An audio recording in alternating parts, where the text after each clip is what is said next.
All right, this is one narrative I never imagined I would have to outline here, but life can toss some actual curveballs. Here, thus is nothing. Max from my name. Right now, I'm 42. Though I grew up with almost nothing, this whole problem started back when I was a small child. We were past scraping by. My dad? Mom Linda had me at 16. The second he discovered she was pregnant, he got ready for the road. Not enough, and her parents kicked her out as well, most likely embarrassed by the whole matter. That is to say, the two of us versus the world. Mom was left to sort things out by herself, without family support or friends to fall on. And by alone, I mean there were days when we were unsure whether we would have food to survive. Growing up this way, I early discovered that if we wanted anything, we would have to work hard for it. Working any job she could find, Mom did all she could, but it was not sufficient. She reportedly skipped meals so I could eat. I stayed with her as she did everything necessary, including running on empty, just to keep us afloat. Though it was difficult, it also let me understand I could not live like this indefinitely. I had to act. I could not be another poverty narrative. I was ready by the time I reached 18, too. Ready to get going, do everything it takes to prevent us from sliding back into that battle. Any work I could find I grabbed, cleaning toilets, stocking shelves, delivering goods, whatever covered the expenses. I was running on little sleep, grinding ceaselessly, juggling 3 or occasionally 4 jobs at once. Sure, it was taxing, but I was not ready to slide back into that just barely surviving pattern. Knowing what hunger felt like, I knew that memory would keep me going no matter how tired I became.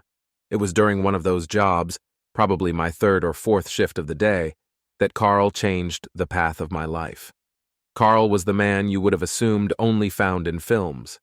He began with little but developed a strong name in building. Though he was in his late 40s at the time, he still exuded the young man's hustling vigor. People admired him because he had earned it by his own diligence, not because of wealth. Carl developed a liking for me for reasons I still find unclear.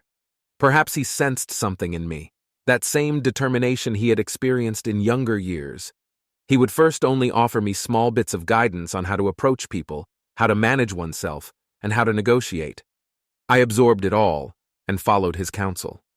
Listening to him helped me to realize that working for someone else was never going to get me where I wanted to go. I needed something of my own to create, somewhere where I could focus on building a future free from the dictates of another person. Still, I was 20 and broke totally. I had little direction, only this burning need to create anything out of my existence. After months of flitting ideas about, I at last came up with a scheme, launching my own building company. It was not groundbreaking, rather, it was something I knew I could handle with the appropriate help. Of course, money presented the issue. I lacked 1 cent to put into it. But, I reasoned, what would be the damage in presenting Carl with my idea? If he turned down, at least I would have knowledge from the experience. He did not laugh me out of the room, surprisingly. Although he didn't offer me money directly, he gave me something far more valuable, his counsel, contacts, and mentoring, so I could really enjoy the idea. That exceeded the value of any debt. So starting under Carl's direction, I launched my own building company. Originally running the program alone, I was barely making enough money from little gigs to keep it running. However, it was mine. And I pushed a bit more every single day. Nothing like that. It was not a fast track to success. I worked for years, worked 80-hour weeks, accepted any job that came my way, and gradually, piece by piece, it began to flourish. Carl eventually made some personal investments in the company as well, but really his time and expertise were the real change agents. Working to grow 1 crew into 2, then 2 into 5, I learned every bit of knowledge he imparted to me until at last we had a strong business doing several projects around the city. And let me tell you, success does not come to you in a great procession. It comes up on you covertly. You could be barely making ends meet one day, then realizing you have created something substantial. As my company expanded, we were working on not only little projects but full-scale commercial assignments with contracts for major corporations and even municipal projects. The outcome seemed fantastic after all that time. But my personal life was not so lucky when my company was at last starting to flourish. Even after I started bringing in actual money, my mother never really changed that one step away from broke mindset. After that was my brother Vince. Vince, who is 3 years younger, let's just say he did not follow my road. I was laboring tirelessly to create something of myself, and he was out doing, well, anything except that. Vince lacked that kind of desire. He went from job to job, spending more time with individuals that just pulled him down. I gave him my try at helping. Even several times I offered him employment at my company, but he simply never took it seriously. He worked for a little, got bored, then gave up. Not one bit of encouragement appeared to reach him. And that's where our family's fractures first began to manifest. That tension existed always, regardless of how much I constructed. They were unable to genuinely grasp the blood, sweat, and tears required to reach where I am. And lately, let us just say things changed. Things lately truly went off course. Simply a routine check-in, I was stopping by my mother's place. But as soon as I entered, I sensed this weight, like if you knew someone was coming to ask you for something significant. I reasoned, okay, maybe Vince needs a little bailout as usual, or perhaps she needs aid with a payment. But not at all. She hit me with such blindsight. She began by sitting me down in that old, worn-out kitchen and spoke about Vince's problems. These days, this was hardly news. Vince had never really settled. He had been struggling all his life. She then gave me the curveball. I think you should make Vince a partner in your business. I had to stop to be sure I understood her exactly. Half choking on the water I had been drinking, I am seated there staring at her like, wait, what? She seemed dead serious, as if she believed this to be very usual, just nonchalantly, like she expected me to hand over half of all I had spent years developing and snap my fingers. Not sure even what to say. I was staring at her, trying to decide whether she had lost her sanity or was merely kidding. Not so sure, however she persisted. Apparently ashamed to see her other son, the brother of a successful business owner working low level, she declared the tasks I had offered Vince earlier were not good enough for him. She wanted him to be in a title, a respectful role. Cashiering or any shop management position wasn't showy enough for her golden boy. And here's the thing, Vince is officially my half-brother, but we grew up together. I considered him to be my brother always. Though my mentor Carl advised me it was a mistake, I had tried to give him chances at my company. But Vince merely lacked the work ethic.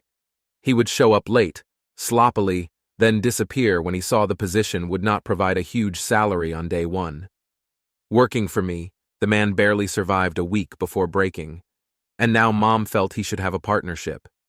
Breathing deeply, I informed her, Mom, I can't just make him a partner. I tried not to blow up. He has never stayed with anything long enough to pick the fundamentals and lacks the experience.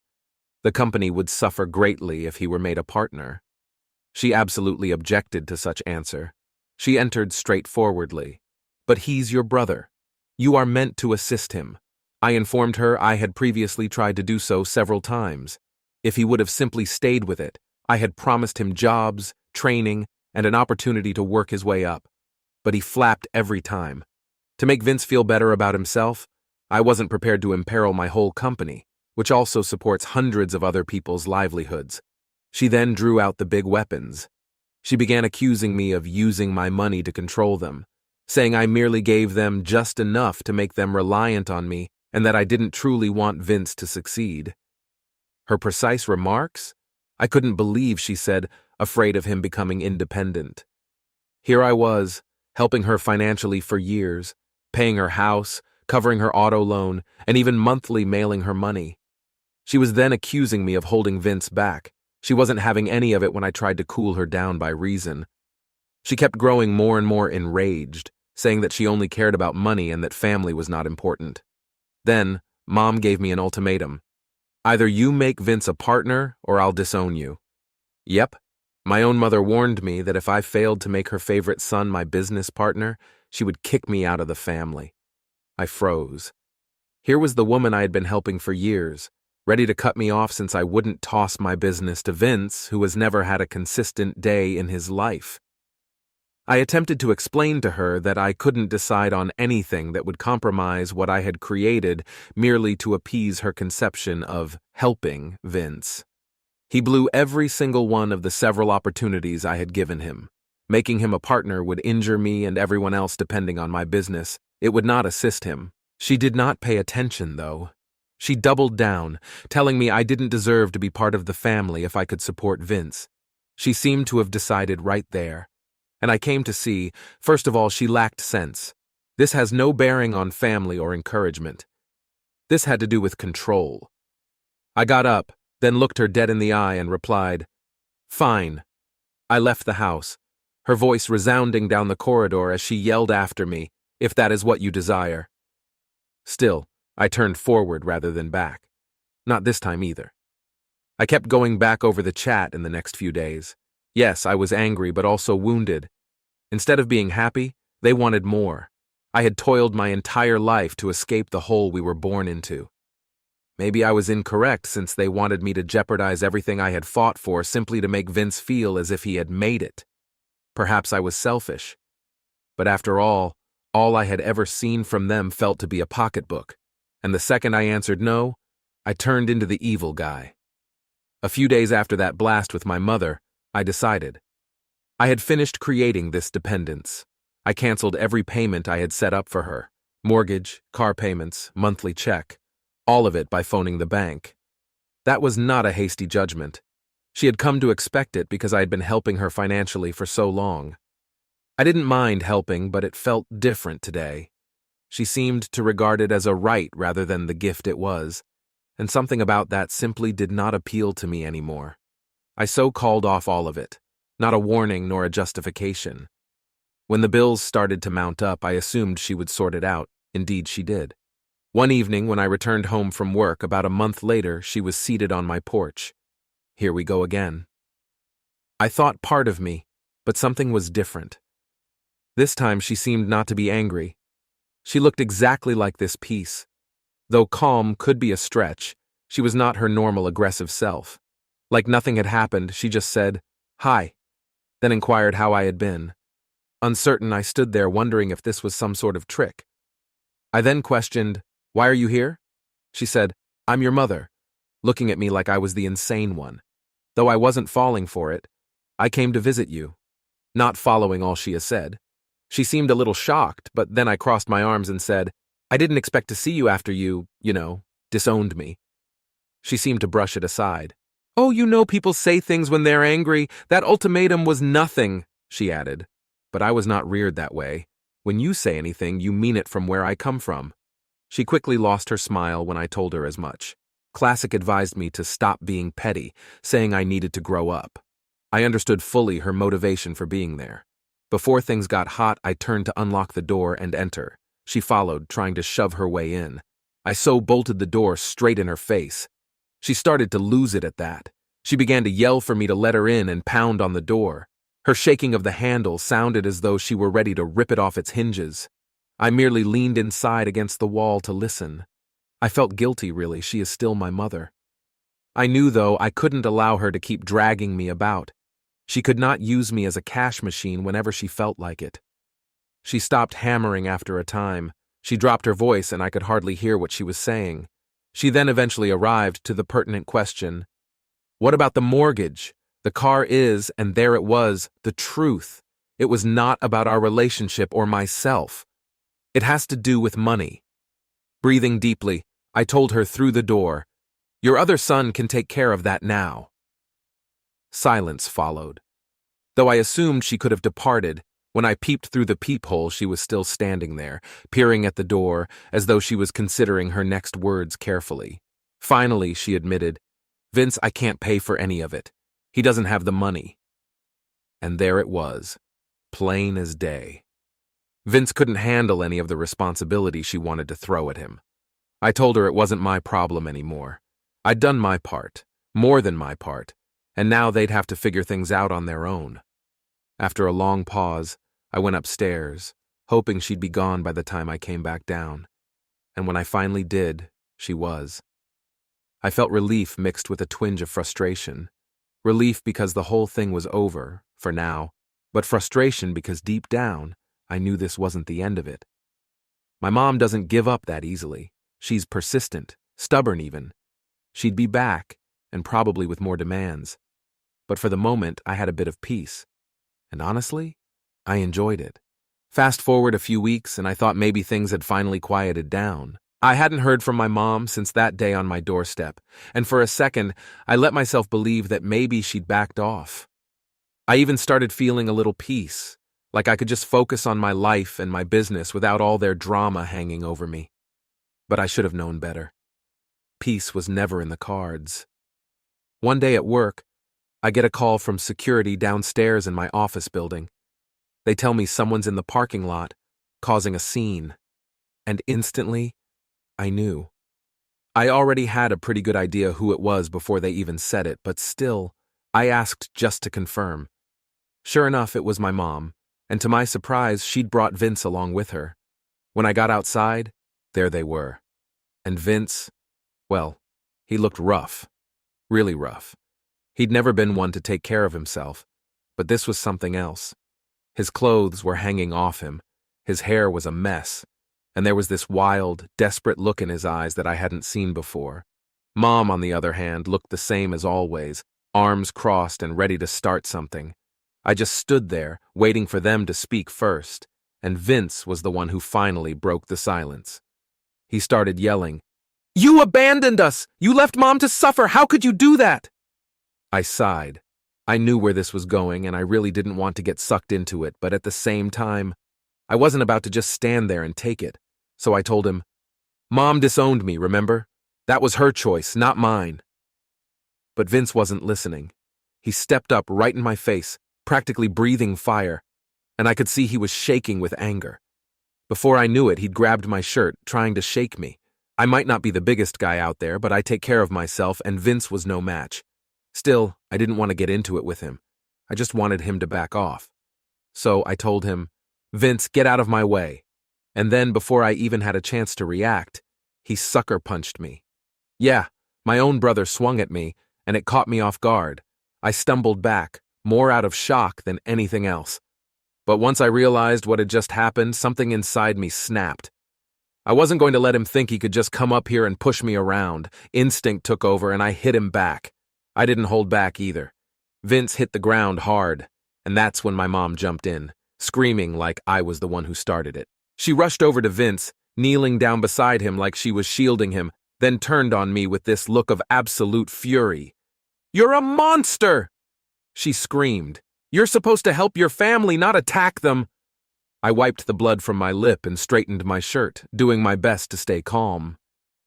"He hit me first," I said, but I could already tell it didn't matter. She wasn't listening. It was like she'd already decided I was the villain here, no matter what actually happened. I glanced down at Vince, still lying on the ground holding his jaw, and I felt this strange mix of anger and pity. Part of me wanted to feel bad for him, but then I remembered all the chances I'd given him, all the times he'd thrown them away. How many times was I supposed to let him drag me down before I just said enough? I took a deep breath and looked at both of them. "I don't want to see either of you here again," I said.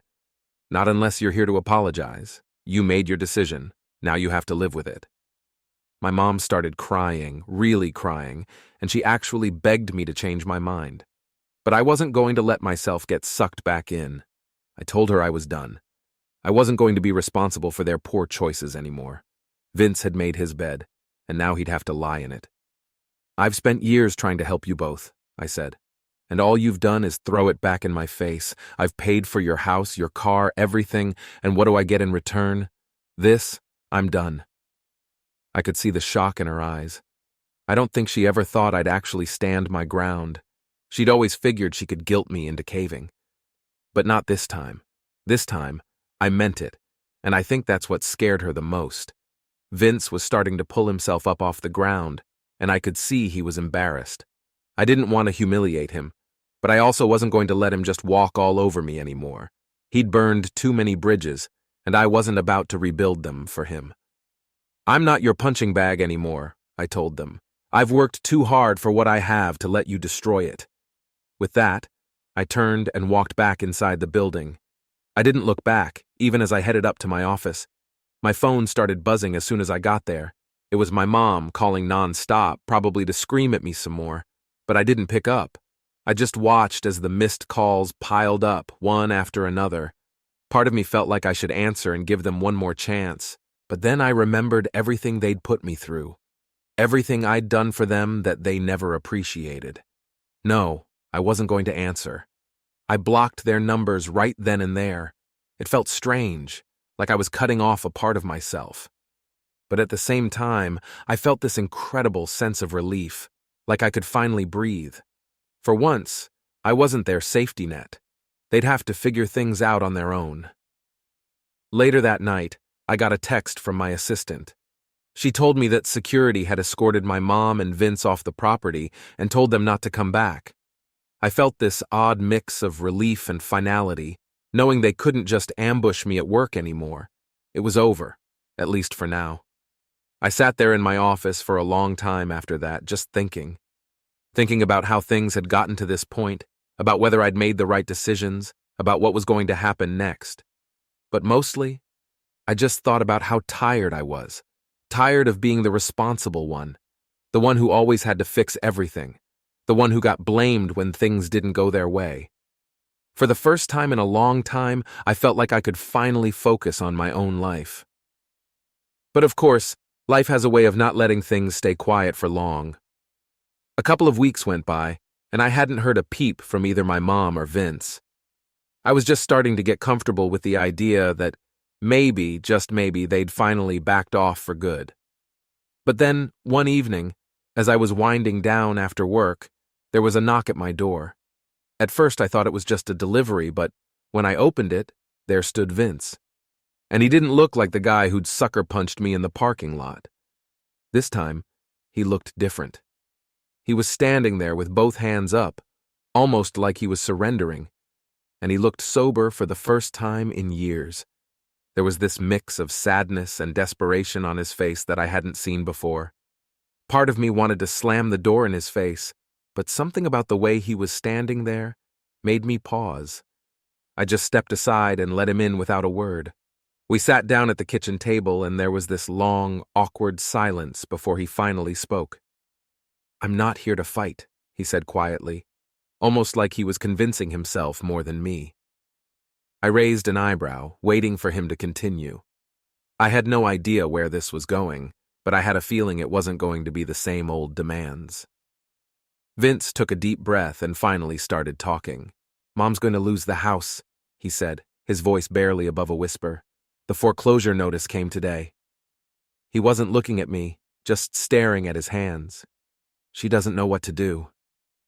I leaned back, feeling that old frustration creeping back. I mean, I knew this was coming. It was only a matter of time before the bills caught up with her, but hearing it out loud was different. Part of me wanted to just say, "Not my problem," and send him on his way. But another part of me, the part that remembered those years of growing up with Mom, couldn't quite shut down that easily. "What do you expect me to do, Vince?"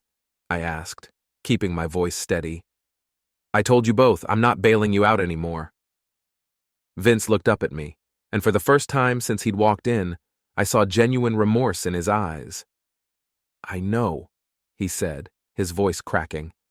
"I know you're done, and I don't blame you. I'm not here to ask for money. I just want help figuring this out. I don't know what to do." That hit me harder than I expected. Vince wasn't here to demand anything, guilt-trip me, or throw a tantrum like he usually did. He was here because he was scared, and for once he was actually asking for advice, not a handout. I sighed, rubbed my temples, and said, "All right, what's the situation with the house?" He explained that the foreclosure process had started, and they probably had a month or two before they'd be evicted. The mortgage hadn't been paid in months, and there was no way they could come up with the money to stop it. Mom was panicking, but instead of taking action, she was just hoping the problem would fix itself. "Look," I said, leaning forward, "I can't stop the foreclosure, but maybe I can help find her a place to live once it's done." Vince nodded, and for a second, he looked like a weight had been lifted off his shoulders. "That's all I'm asking," he said. "Just help me figure out where she can go. She can't stay with me. I can barely keep a roof over my own head." I thought about it for a moment, then finally said, "I'll cover 6 months of rent for a small apartment, something manageable. After that, you and Mom are on your own. I'm not getting sucked back into this." Vince didn't argue. He appeared relieved, in fact. "Thank you," he murmured softly. "That's more than I expected." We sat silently for some time while the weight of everything hung between us. I wasn't sure if this marked the beginning of any sort of atonement, or if it was only another chapter in the draining story of preserving my family. Still, for now, it seemed like a step forward. I spent a lot of time sitting at the kitchen table contemplating after Vince departed that evening. The look on his face, the remorse combined with desperation, kept me from turning away. Having spent so many years trying to support him and seeing him toss every opportunity back in my face now, this experience was different. He seemed not entitled or bitter for once. He appeared confused, and perhaps for the first time he was understanding he had few choices left. The next several weeks went without much noise. As I had promised, I had set up the rent for a tiny apartment to provide Mom with a cushion to help her adjust while they worked things out. Keeping things as courteous as possible, I even helped Vince relocate some of her belongings so that both of us could just go about our business without further conversation. That silence carried an odd kind of peace. It felt, for once, as though everyone knew the limitations and no one was trying to stretch them. I received a message from my cousin one of those peaceful afternoons as I was organizing some company documentation. Seeing their name show up seemed a little strange as I hadn't heard from this cousin for years. If I had lately heard about Vince, they asked. At first, I assumed it was another instance where Vince had fallen short somehow. But no, this time was unique. He gave it as though I had destroyed his life. I found it unbelievable. Here he was, telling everyone I was the reason he was struggling, after everything I had done for him and after all the times I had dropped him off. He had not taken any responsibility. Instead, he made me the villain from which the rest of the family could relate sympathy. It worked, of course, as well. Apparently, a few aunts and uncles thought I was just being stubborn, rejecting him out of some sick sense of pride. My cousin told me I should put family first and help Vince get back on his feet. I became enraged. Having given Vince opportunity after opportunity, I had spent years of my life attempting to assist him. Yet he had managed to turn the narrative such that he emerged as the injured one. I tried to dismiss it, but the shame and resentment kept boiling under. It seemed as though they would find means to drag me right back in regardless of my efforts to distance myself. A few days later, I answered another knock on my door. And this time it was Vince once more, but he had brought one of our cousins along instead of coming alone, as he had assumed providing support would change my perspective. I opened the door and just watched for them to say whatever they had come to say. Vince launched straight in, stating I'd abandoned him and was letting him drown as I watched back with all my success. I hardly even tried to dispute. The same old story, the same old guilt trips bored me much. Then my cousin spoke, saying, "Max, you cannot simply leave your family like that." That was it. We are meant to stick together. Enough had been done. I told them exactly how I felt after looking both dead in the eyes. Keeping a calm voice, I responded, "I have done more than enough for Vince. He has turned every single chance I have given him away. I no longer bear responsibility for straightening his life." Vince started mumbling something about how he had just had bad luck, and that's when I reminded him, "No, Vince, it's bad choices, not bad luck. Every time I volunteered, you either ignored it or fled when things got tough. I stopped bailing you out. It went silent after that. I believe they understood I wouldn't be moving this time." "We're just worried about him, Max," my cousin sought to define the circumstances. But I had heard enough. I informed them both that although I would not be involved in continuing forward, they may move straight ahead if they wish to aid Vince. They went not long after that, and for once I felt no guilt. Actually, I experienced an odd sort of relief. At last, I had said what was necessary, and I had done it without feeling like the evil guy. They might say anything they wanted, but I knew I had no control over Vince's decisions anymore. For the next few weeks, nothing changed. No more unplanned visits, no more calls or messages meant to guilt trip. I really felt as though I had control over my life for the first time in a very long period. At last, I could concentrate on my company and my own destiny, free from continual anxiety over the next demand they were likely to present. Then one afternoon, as I was finishing off a demanding workday, someone knocked at my door. I assumed it was another shipment or delivery, but as I opened it, Vince was once again there. This time, he appeared different. None of the rage, resentment, or despair that had before was present. With lowered shoulders and hands in his pockets, he stood there, staring me squarely. He seemed actually defeated for the first time, but not in the manner he had before. He seemed to be at last ready to own it. I moved aside to let him in, and we sat down at the kitchen table exactly as we had a few weeks ago. We neither spoke for a moment. Vince then, at last, broke the quiet. His voice little above a whisper, he added, "I know I've messed up. I realize I haven't been the brother you were looking for. I know it's too late to undo things, but I don't want to wind up like Mom." I sat there allowing his comments sink in. I don't want to keep making the same mistakes. Not precisely, it was not an apology. Still, it was close enough, and for once it sounded as if he intended it. He was not here to act the victim or make demands. He simply was. Acknowledging he had reached rock bottom and had no idea where to turn from there. My voice lower than I expected, I added, "I hope you do figure things out, Vince.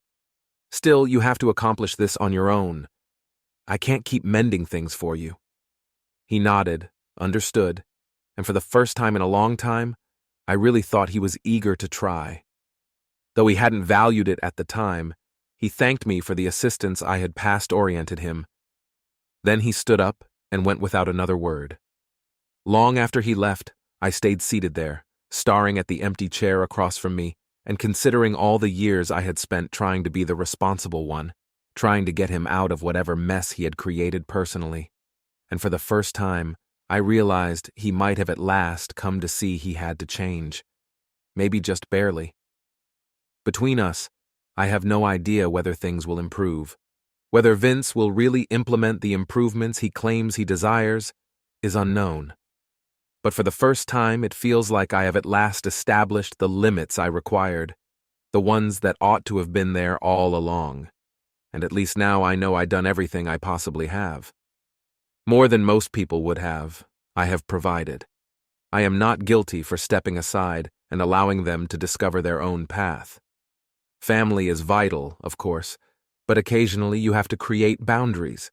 You have to sometimes declare enough is enough, and for once I find calm with that.